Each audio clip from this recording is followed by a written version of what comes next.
बच्चों, आपने अपने चारों तरफ कई तरह के जीव देखे होंगे। इनमें से कुछ जीव पानी में रहते हैं तो कुछ हवा में दिखाई पड़ते हैं, कुछ स्थल में रहते हैं तो कुछ पेड़ों पर रहते हैं। जैसे ये देखो, कितनी सारी मछलियां हमें पानी में दिखाई दे रही हैं। बतख भी है, और वो किनारे कौन आराम कर रहा है?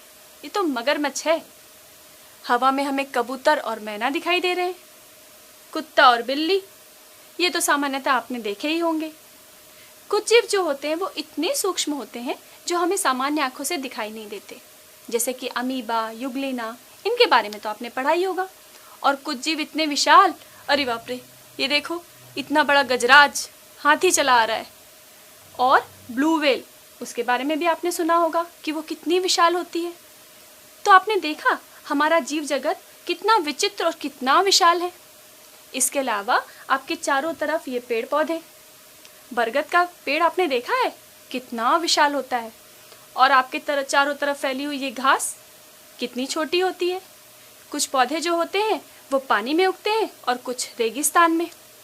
कुछ पौधे भूमि के नीचे उगते हैं तो कुछ भूमि के ऊपर। इस प्रकार हमने देखा कि पौधे और हमारे पेड़ पौधे, जीव जंतुओं में कितनी विविधता पाई जाती है। आज हम जीवों में पाए जाने वाली विविधता और वर्गीकरण पर चर्चा करेंगे। पौधों और जंतुओं के समूहीकरण का आधार क्या क्या होता है, इस पर बात करेंगे। और साथ ही उनका वर्गीकरण किन किन वैज्ञानिकों ने और कब कब किया, इन सभी चीज़ों की चर्चा करेंगे। साथ ही यह भी देखेंगे कि इस विशाल सजीव जगत को पढ़ना और समझना इतना आसान कैसे हो सका। इन सभी बातों की चर्चा आइए हम इसे ध्यान करते हैं। बच्चों, हमारे आसपास विभिन्न प्रकार के पेड़ पौधे और जीव जंतु हम देखते हैं। अरे देखिए, ये पानी में कौन तैर रहा है? मछली और कछुए। और वो जमीन पे कौन दौड़ लगा रहा है? खरगोश और गाय। ये आकाश में चिड़िया उड़ती हुई नजर आ रही है। ठीक ऐसे ही पेड़ पौधे भी अलग अलग जगहों पे पाए जाते हैं। रेगिस्तानी पौधा कैक्टस, जलीय पौधे कमल और जलकुंभी, ये हम सब जानते ही हैं। और ज़मीन पे पाए जाने वाले ये नीम, आम, जाम के पौधे हम हमेशा ही देखते हैं। सोचिए, हमारे आसपास इतने विभिन्न प्रकार के ये पेड़ पौधे और जीव जंतु हैं, इनमें क्या कोई समानताएं पाई जाती हैं? हाँ, इनमें समानताएं हैं। ये पेड़ पौधे और ये सभी जीव जंतु सजीव हैं क्योंकि ये सांस ले सकते हैं। ये पेड़ पौधे और जीव जंतु अपने ही समान संतानों को जन्म भी देते हैं। आम के पेड़ से आम का पेड़ बनता है और कछुए से कछुए का बच्चा पैदा होता है। इन समानताओं के अलावा क्या इनमें विभिन्नताएं भी पाई जाती हैं? हाँ, इनमें विभिन्नताएं भी पाई जाती हैं। ये हरे पेड़ पौधे इनकी पत्तियों में उपस्थित क्लोरोफिल के कारण सूर्य के प्रकाश की उपस्थिति में प्रकाश संश्लेषण की क्रिया कर सकते हैं, लेकिन ये जीव जंतु प्रकाश संश्लेषण की क्रिया नहीं करते और अपने भोजन के लिए इन पेड़ पौधों पर निर्भर करते हैं। तो देखा आपने, हमारे आसपास जितने भी प्रकार के पेड़ पौधे और जीव जंतु पाए जाते हैं, उनमें समानताएं भी पाई जाती हैं और विभिन्नताएं भी पाई जाती हैं। यही विभिन्नता जैव विविधता कहलाती है। तो आइए इस जैव विविधता और वर्गीकरण को हम जानने का प्रयास करें। बच्चों, हमारे आसपास विभिन्न प्रकार के पेड़ पौधे और जीव जंतु पाए जाते हैं। इन पेड़ पौधे और जीव जंतुओं में समानता के साथ साथ विभिन्नता भी पाई जाती है। इस विभिन्नता को ही जैव विविधता कहा जाता है। हम सभी जानते हैं कि इन पेड़ पौधे और जीव जंतुओं को उनके समान लक्षणों के आधार पर और विभिन्न लक्षणों के आधार पर अलग अलग समूहों में बांटा जाता है। पेड़ पौधों को पौधों के समूह में रखा गया है और जंतुओं के समूह को जंतुओं के समूह में रखा गया है। अब इस बड़े समूह को पुनः समान लक्षणों के आधार पर छोटे छोटे समूह में बांटा गया है। इन पेड़ पौधों को उनके सभी सदस्यों में पाए जाने वाले समान लक्षणों के आधार पर छोटे समूहों जैसे नीम के पेड़ों का समूह, जाम के पेड़ों का समूह, आम के पेड़ों का समूह, धतूरे के पौधों का समूह में बांटा जा सकता है। ठीक इसी प्रकार जीवों के बड़े समूह को उनमें पाए जाने वाले सदस्यों में समान लक्षणों के आधार पर छोटे छोटे समूह जैसे बिल्लियों का समूह, कुत्तों का समूह और मनुष्य के समूह में बांटा जा सकता है। इन छोटे समूहों के सभी सदस्यों में अधिकांश लक्षण समान होते हैं। इन समान लक्षणों को इस समूह का विशेष लक्षण कहा जा सकता है।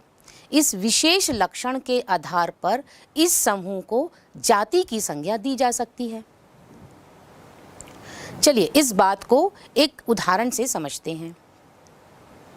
मनुष्यों का समूह, इस समूह में जितने भी मनुष्य हैं वो सभी समान लक्षण प्रदर्शित करते हैं। अब वो समान लक्षण क्या है? सुविकसित मस्तिष्क और त्वचा पर पाए जाने वाले कम घने बाल। ये दो समान लक्षण मनुष्य जाति के सभी मनुष्यों में पाए जाएंगे, चाहे वह विश्व के किसी भी देश के रहने वाले हों या किसी भी देश के राज्य के रहने वाले हों। तो क्या एक जाति के सभी सदस्यों में समान लक्षण ही पाए जाते हैं? इस चित्र को देखिए। यहाँ इन दोनों मनुष्यों में विभिन्नता भी दिख रही है। एक मनुष्य का रंग काला है, दूसरे मनुष्य का रंग गोरा है। एक मनुष्य के बाल घुंघरालू हैं और दूसरे के सीधे हैं। यानी इनमें समान लक्षणों के साथ साथ विभिन्न लक्षण भी पाए जा रहे हैं। समानता के साथ साथ विभिन्नता भी पाई जा रही है। तो क्या एक ही जाति के सभी सदस्यों में समान लक्षण ही पाए जाते हैं या उनमें विभिन्नता भी पाई जाती है? आइए इसको एक क्रियाकलाप के माध्यम से समझते हैं। बच्चों, हमें अपने आसपास बहुत से जीव दिखाई देते हैं। इन जीवों में बहुत सी समानताएं और असमानताएं भी होती हैं। इन समानताओं के आधार पर ही हम उन्हें समूहों में बांटते हैं, जैसे कि मानव का समूह, जीव जंतुओं का समूह, पेड़ पौधों का समूह। इन बड़े समूहों को हम और भी छोटे समूहों में बांट सकते हैं, जैसे कि जानवरों के समूह में घोड़े का समूह, बिल्ली का समूह, शेर का समूह। और इसी प्रकार आप पेड़ पौधों में नीम के पेड़ का समूह, आपके पसंदीदा फल आम के पेड़ का समूह, इन समूह में आप उन्हें किस तरह से बांटते हैं? उनमें पाए जाने वाले विशिष्ट लक्षणों की समानता के आधार पर क्या एक समान दिखने वाले या एक ही जाति के जो जीव होते हैं उनके सारे लक्षण एक जैसे होते हैं? आइए इस बात की जांच हम एक क्रियाकलाप के माध्यम से करते हैं। इस क्रियाकलाप के लिए हमने दो एक समान दिखने वाले पौधे लिए हैं। इन दोनों पौधों की तुलना हम कुछ बिंदुओं पे करेंगे, जैसे कि इन दोनों पौधों के तने की लंबाई, पत्तियों की संख्या, पत्तियों के आकार व आकृति, पत्तियों का रंग, पत्तियों के किनारे और शिरा विन्यास। चलिए इसकी तुलना के लिए हम सबसे पहले तने की लंबाई नाप लेते हैं।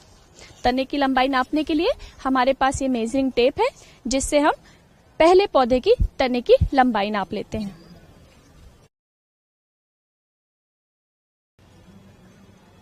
ये देख सकते हैं आप कि हमें तने की लंबाई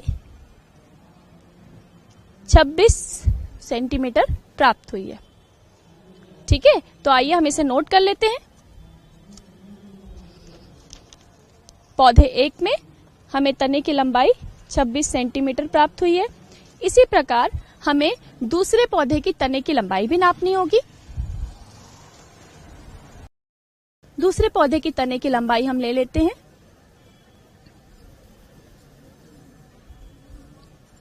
ये देखिए, इसके तने की लंबाई हमें 24 सेंटीमीटर प्राप्त हुई है। इसे भी हम नोट कर लेते हैं, 24 सेंटीमीटर। चलिए अब हम दूसरे लक्षण पे चलते हैं, पत्तियों की संख्या। बच्चों, तो चलो हम अब दोनों पौधों की पत्तियों की संख्या गिन लेते हैं। पत्तियों की संख्या आप पहले ही देख सकते हैं कि इस पौधे में हमें पत्तियां ज्यादा दिख रही हैं। फिर भी चलिए इसे गिनकर देखते हैं। इस पौधे में पत्तियों को गिनने के लिए 3, 4, 5, 6, 7, 8, 9, 10, 11, 12, 13, 14, 15, 16, 17, 18, 19, 20, 21, 22, 23, 24, 25, 26। अब हम दूसरे पौधे में पत्तियों को गिन लेते हैं। 1 2 3 4 5 6 7 8 9 10 11 12 13 14 15 16 18 19 20 21 22 23 24 25 26 27 28 29 30 31 32 33 34 35 36 37। इसका मतलब हमें दोनों पौधों में पत्तियों की संख्या अलग अलग प्राप्त हुई है। इसे भी हम नोट कर लेते हैं। हमें पौधे एक में कितनी मिली थी पत्तियों की संख्या? 26 और दूसरे पौधे में हमें पत्तियों की संख्या मिली है 37। चलिए अब हम बात करते हैं इन पत्तियों के आकार और आकृति की। तो आप देख सकते हैं कि इन पत्तियों के आकार और आकृति के बारे में। इनके आकार छोटा है और इसमें कुछ पत्तियां ऐसी हैं जिनके आकार बड़े हैं। कुछ पत्तियों के आकार इसमें भी छोटे हैं और इसमें भी छोटे हैं, क्योंकि ये पत्तियां अभी और बढ़ने वाली हैं। इसी प्रकार अगर हम इनकी आकृति की बात करें तो इनकी आकृति हमें समान दिखाई दे रही है। आप देख सकते हैं, देखिए इनकी आकृति आपको एक जैसी दिखाई दे रही होगी। ठीक है बच्चों। इसके बाद हम अगर पत्तियों के रंग की बात करें तो पत्तियों का रंग कहीं हमें ज्यादा हरा दिखाई दे रहा है तो कहीं पर कम हरा दिखाई दे रहा है। इस पौधे में भी हमें पत्तियों का रंग कहीं ज्यादा गहरा दिखाई दे रहा है, कहीं कम हरा दिखाई दे रहा है। इसका कारण पड़ने वाले सूर्य के प्रकाश का कारण होता है। जब सूर्य का प्रकाश सामने से आपको जिन पत्तियों पर पड़ता है उनका रंग अलग, और जिसमें सूर्य का प्रकाश कम पड़ता है उसमें पौधों की पत्ती का रंग अलग हो जाता है। इसके पश्चात पत्तियों के किनारे, बच्चे देखो पत्तियों के किनारे, यहाँ देख सकते हैं आप पत्तियों के किनारे, इसकी डिजाइन और इस पौधे में भी पत्तियों के किनारों की डिजाइन आप देख रहे हैं बिल्कुल समान है। तो हमें दोनों पौधों में पत्तियों के किनारे समान दिखाई दे रहे हैं। इसके बाद अगर हम बात करें इसके अगले लक्षण की ओर, जो कि कहलाता है शिरा विन्यास, तो देखिए पौधे का शिरा विन्यास। मुख्य शिरा आपको दिखाई दे रही होगी जिसके चारों तरफ शिराएं जाल रूप में फैली हुई हैं। इसे हम जालिकावत शिरा विन्यास कहते हैं। इसी प्रकार पौधे 2 की पत्ती का शिरा विन्यास देखते हैं। यहाँ भी आपको मुख्य शिरा दिखाई दे रही है जिसके चारों तरफ जाल रूप में शिराएं हैं, अर्थात हमें दोनों पौधों का शिरा विन्यास समान प्राप्त हुआ। बच्चों, इस प्रकार हमने पाया कि एक समान दिखने वाले 2 पौधे कुछ लक्षणों में तो समान थे, परंतु उनके कुछ लक्षण असमान भी थे। जैसे उनकी तने की लंबाई, हमने देखा कि पौधे 1 की तने की लंबाई 26 सेंटीमीटर और पौधे 2 की 24 सेंटीमीटर थी। पत्तियों की संख्या में भी परिवर्तन था। पत्तियों के आकार वो भी परिवर्तित थे, कुछ छोटे और कुछ बड़े थे, परंतु इनकी आकृति समान थी। पत्तियों के रंग कुछ हल्के हरे, कुछ गहरे रंग के थे और कुछ पीलापन लिए हुए थे। पत्तियों के किनारे समान थे और उनके शिरा विन्यास भी समान थे। तो इस प्रकार एक समान दिखने वाले पौधे भी कुछ विशिष्ट लक्षणों में समान होते हैं, परंतु उनके कुछ लक्षण असमान भी होते हैं। क्रियाकलाप 1 में हमने देखा कि एक ही जाति के 2 पौधे जिनमें बहुत सारी समानताएं भी थी और कुछ विभिन्नताएं भी थी। इन्हीं विभिन्नताओं को हम जैव विविधता कहते हैं और इस जैव विविधता के कारण ही एक नई जाति का जन्म भी होता है।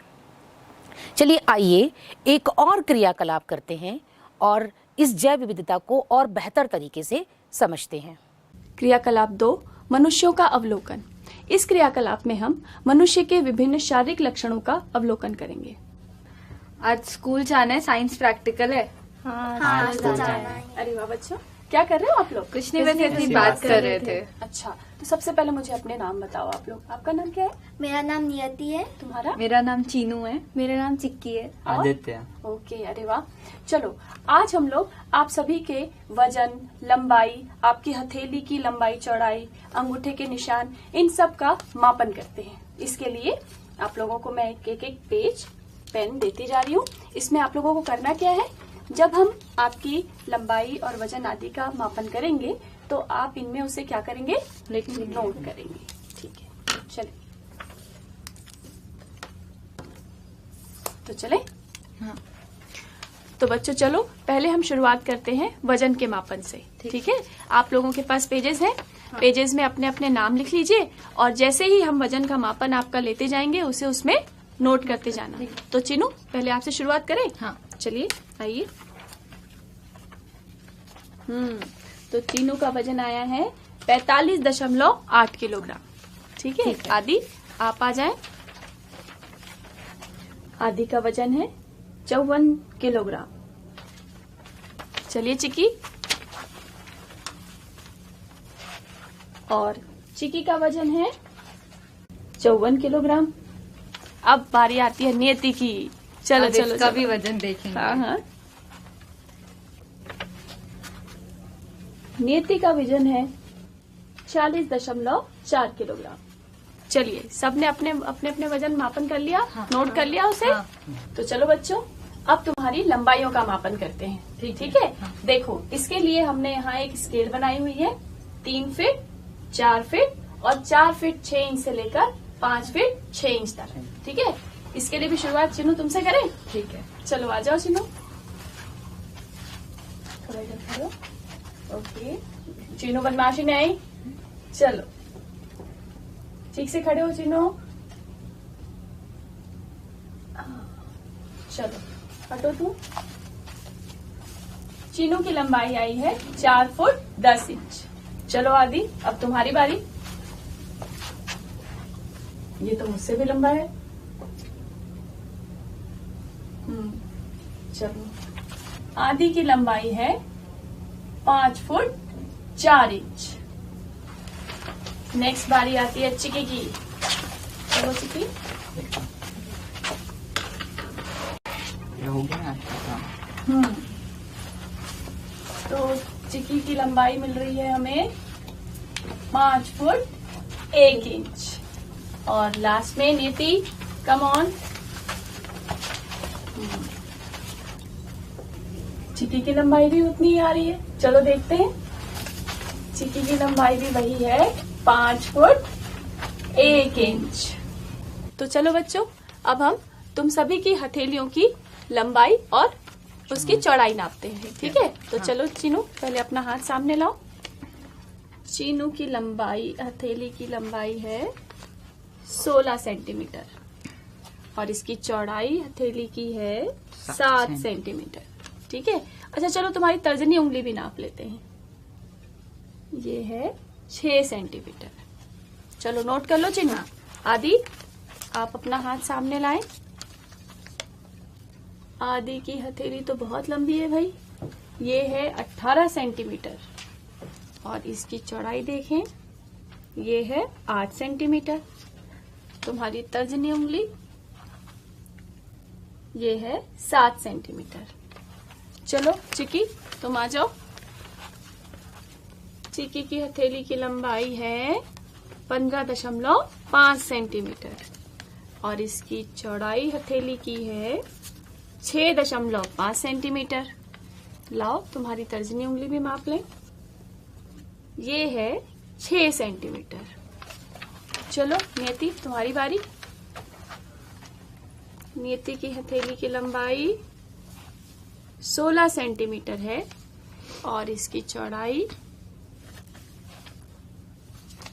7.7 सेंटीमीटर।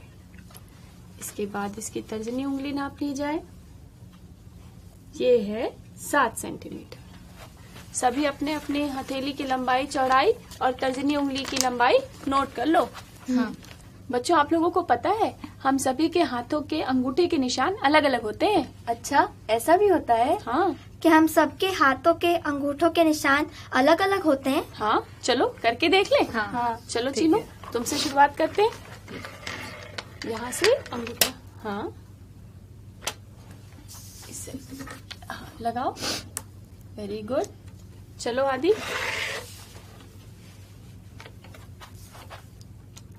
Very good. चलो चिकी अब तुम्हारी बारी। Very nice. चलो नियति। Very good. तुम सभी के अंगूठे के निशान अलग अलग हैं। चिक्की तेरा दिखा। मैम हम दोनों का तो एक जैसा ही है। बेटा इसे पहले लेंस से बारीकी से देखना होता है तभी हम इसका अंतर समझ पाते हैं। चिकी और चीनू की तरह जितने भी मनुष्य हैं उनके अंगूठे के निशान अलग अलग होते हैं। तो इस क्रियाकलाप से हमने यह देखा कि एक ही जाति के सदस्यों में समानता के साथ साथ अंतर भी पाए जाते हैं।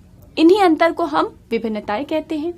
इन विभिन्नताओं के कारण ही हम एक ही जाति के सदस्यों को व्यक्तिगत स्तर पर पहचान पाते हैं।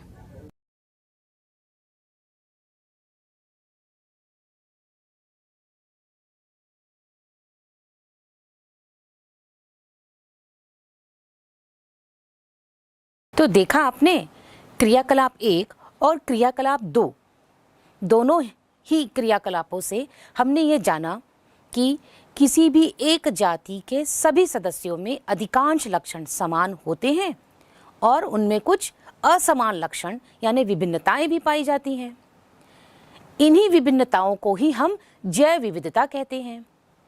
ये विभिन्नताएं ही उस जाति के सदस्यों की विशेष लक्षण होते हैं और उस जाति के सदस्यों की व्यक्तिगत पहचान भी होती है। किसी भी क्षेत्र विशेष में पाए जाने वाले विभिन्न प्रकार के पेड़ पौधे और जीव जंतुओं में समानता के अलावा विभिन्नता का पाया जाना ही जैव विविधता है। इसी जैव विविधता को आधार बनाकर किसी विशेष जाति के सदस्य के बारे में अध्ययन किया जा सकता है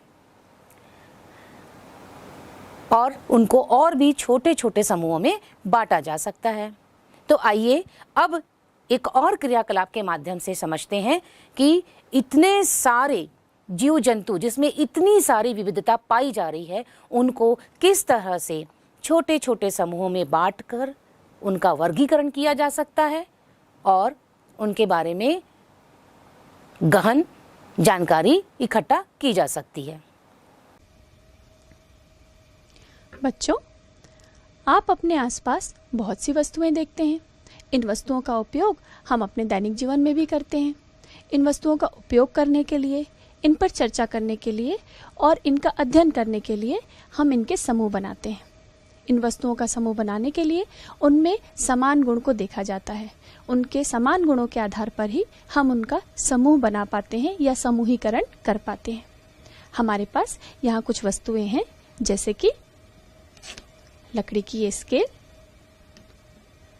रबर की गेंद,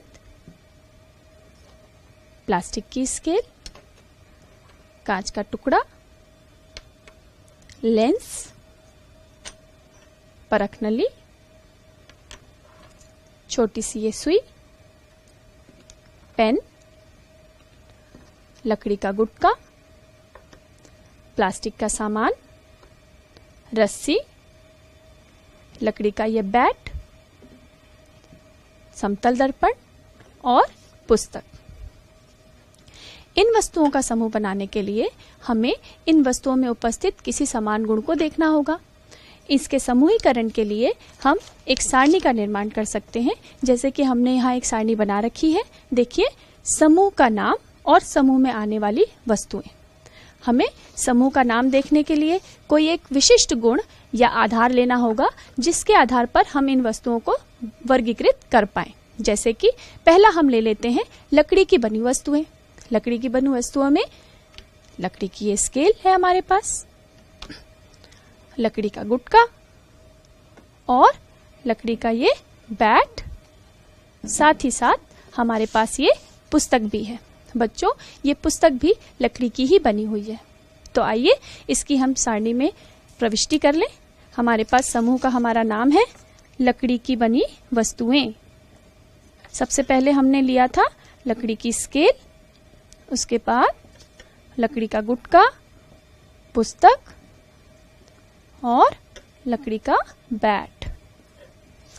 तो चलिए बच्चों, अब हम इसी प्रकार ये वस्तुएं जिस सामग्री से बनी हुई है उसको आधार लेकर यदि हम आगे बढ़ें तो दूसरा समूह हम ले सकते हैं कांच की बनी वस्तुएं। कांच की बनी वस्तुओं में हमारे पास है कांच का टुकड़ा, लेंस, परख नली, तो और ये साथ ही साथ हमारे पास है समतल दर्पण। जिनका हम वर्गीकरण कर चुके हैं, हम इन्हें इस तरफ रखते जा रहे हैं। तो हमारे पास दूसरा समूह जो है वह है कांच की बनी वस्तुएं। इसे भी हम प्रविष्टि में ले लें अपनी। कांच का एक टुकड़ा, लेंस, समतल दर्पण एवं परख नली। इसी प्रकार आगे बढ़ते हुए यदि हम एक और समूह का निर्धारण करना चाहते हैं तो वो हो सकता है प्लास्टिक की बनी वस्तुएं। प्लास्टिक की बनी वस्तुओं में प्लास्टिक की स्केल हमारे पास है, प्लास्टिक का सामान और प्लास्टिक की ये पेन। तीसरा समूह है हमारा प्लास्टिक की बनी वस्तुएं, प्लास्टिक का स्केल, प्लास्टिक से बना सामान एवं पेन। अब देखिए बच्चे, हमारे पास ये तीन सामान, ये जो तीन वस्तुएं हैं ये रह गई हैं जो कि हमारे द्वारा बनाए हुए किसी भी समूह में शामिल नहीं की जा सकी हैं। इन वस्तुओं में हमें कोई भी समान गुण दिखाई नहीं दे रहा है। तो इनके लिए हम किस प्रकार के समूह का निर्माण कर सकते हैं? हम कह सकते हैं कि ऐसी वस्तुएं जो न कांच की बनी है, न लकड़ी की और न ही प्लास्टिक की, इस समूह में हम इन तीनों वस्तुओं को शामिल कर सकते हैं। तो इस प्रकार हमारा अगला समूह का नाम होगा ऐसी वस्तुओं का समूह जो न प्लास्टिक की बनी है, न कांच की और न ही लकड़ी की। इसमें शामिल हो जाएंगी रबर की हमारी गेंद, रस्सी और सुई। लकड़ी की वस्तुएं, कांच की वस्तु, प्लास्टिक की वस्तुएं और ये अलग वस्तुएं। बच्चों, इन वस्तुओं का वर्गीकरण आप इनमें उपस्थित अन्य गुणों के आधार पर भी कर सकते हैं, जैसे कि इनमें से प्रयोगशाला में उपयोग आने वाली वस्तुएं, परख नली, समतल दर्पण और ये लेंस। यदि हम कहें आपके द्वारा खेले जाने वाली वस्तुओं का उपयोग हम करें, किनका उपयोग करते हैं हम? बैट का और बॉल का। इस प्रकार विभिन्न वस्तुओं में अलग अलग गुणों के आधार पर हम उनका वर्गीकरण कर सकते हैं। वस्तुओं की अवस्था के आधार पर, जैसे कि गैस अवस्था, ठोस अवस्था, द्रव अवस्था। वस्तुओं की उपयोगिता के आधार पर उनका वर्गीकरण किया जा सकता है। वस्तुओं का जिनसे उनका निर्माण हुआ है उसके आधार पर आप उनका वर्गीकरण कर सकते हैं, जैसे कि अभी हमने किया। तो इस प्रकार वर्गीकरण के लिए वस्तुओं के अलग अलग गुणों का आधार लिया जाता है।